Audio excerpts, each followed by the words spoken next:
Alright, today I have a shotgun for you. This is actually my only pump shotgun. As much as I like rifles and pistols and even submachine gun conversions and all that, I'm just not a big shotgunner. You've seen my two semi-autos before, the Brunelli M4 and the Molot Vepr 12. This is the pump I own. This is a Mossberg, or as my father says for some unknown reason, Mossberg. Model 590A1. This is the 20-inch barrel version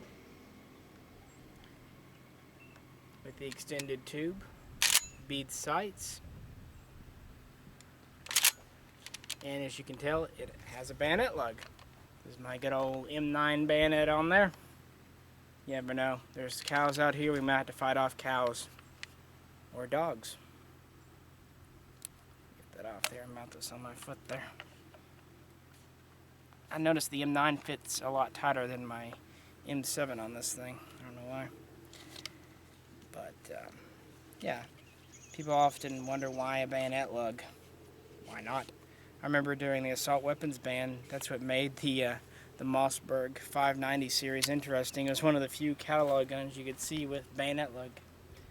I have made one modification to this gun. I have installed a heat shield. This is a Mossberg factory part.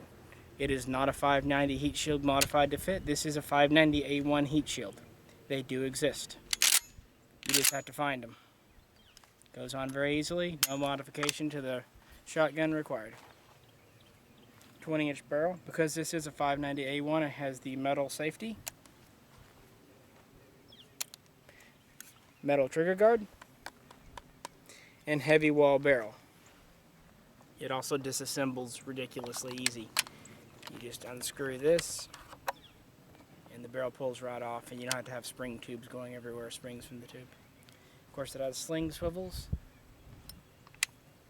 It's a standard 2-point on there. It's a long one, but I like having it on this particular shotgun, like having a long sling. I have always been a Mossberg fan. I know a lot of people like Remingtons, and Remington's a fine shotgun. But there's just a few things ergonomically I like about a Mossberg. First off, I like that you load the shells and your elevator is up unless you're actually, well, I just find that easier to put a shell in than load it, whereas on a Remington you have to, push the elevator up to get a shell in. It's a minor thing. Training can do away with it easily enough, but I like that. I also like the location of the safety. I find it easier to operate.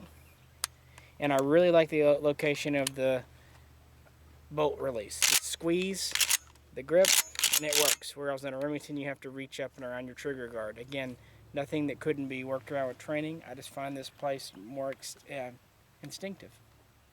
Has a military parkerized finish, mil-spec black polymer furniture, and that's really my only complaint about this shotgun. I'm not a tall individual, and this stock that comes on it is just too long for me. There's no way around it. It's too long, especially this thick pad. This is the factory buttstock, and even most 870s out there are too long for me, especially a lot of your Knox stocks. I can't really use a Knox stock. It's just, especially, maybe not the collapsing ones that have different settings, but the top folding one, Knox reducing stocks, they're too long for me. So it's a problem I've ran into with a lot of shotguns. It's one reason I have a collapsing stock on my Benelli M4. I like the middle position. But yeah, this fits right into my American military collection well. It's a durable as hell shotgun. The alloy receiver doesn't matter because your steel bolt and lug lock up into your steel barrel and extension. The alloy receiver, just much like on an AR-15, which has an alloy receiver, is just holding parts together. And I've never really seen anyone suggest that an AR-15 should have a steel receiver. So, I don't really see why a shotgun should either.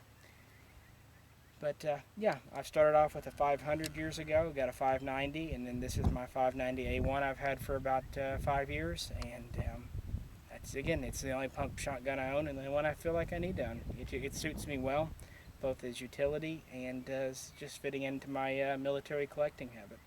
So we're going to take a few shots with this and then call it a day for today. It's about 6 o'clock and the sun will be going down and it'll be about dinner time. Ready? Yep.